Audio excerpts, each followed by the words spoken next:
Typically for late September, early October, our high temperatures typically are in the low to mid 70s. Of course, they drop pretty quickly as we go deeper and deeper into fall.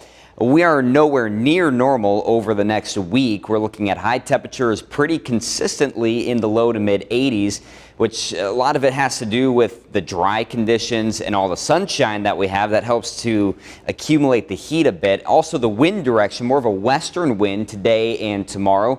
So we're still in the 80s. There's actually going to be a little cold front that comes through. That's why we drop a few degrees on Saturday.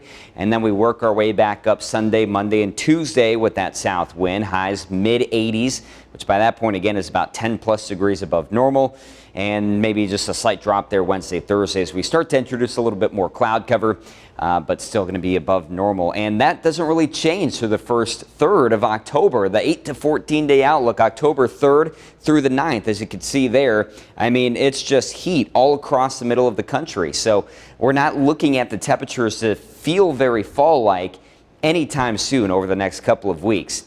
So let's lower the temperature down a little bit and talk about some snow. Has it ever snowed in September in Waterloo? It's happened 1 year in the historical record, which goes back to 1895. It was on this date in 1942. We had a trace of snow, so nothing measurable. And usually we see our first measurable snowfall in Waterloo coming about the middle of November. So to have some snowflakes in September, it's fairly rare. And it was part of a very impressive system, September 25th through the 27th. 1942, look at Allison, 4 inches of snow, Waukon 3.5, New Hampton 2.5. You had Elkader and Fayette there about 1 inch to 1.5 inches. So could you imagine having that much snow in September? It would melt away pretty quickly. But there's a look at all the snow that fell across the Midwest over that time period back in 1942. So if you're ready for that or maybe some cooler fall-like temperatures, just think back to 1942. In the meantime, no chance for snow and no chance for rain at that. High pressure still with us. So look at all the sunshine for the rest of today. Little bit of a cold front will come through for tomorrow. You can see the little bit of cloud cover coming with that, but really doesn't do much to slow our temperatures down.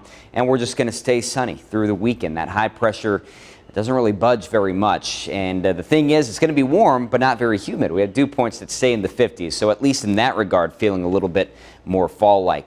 Rest of today should be the low to mid 80s out there with a light west wind. We're just going to keep the 80s all the way through the middle to end of next week with conditions looking dry, just a little bit more cloud cover there by Wednesday.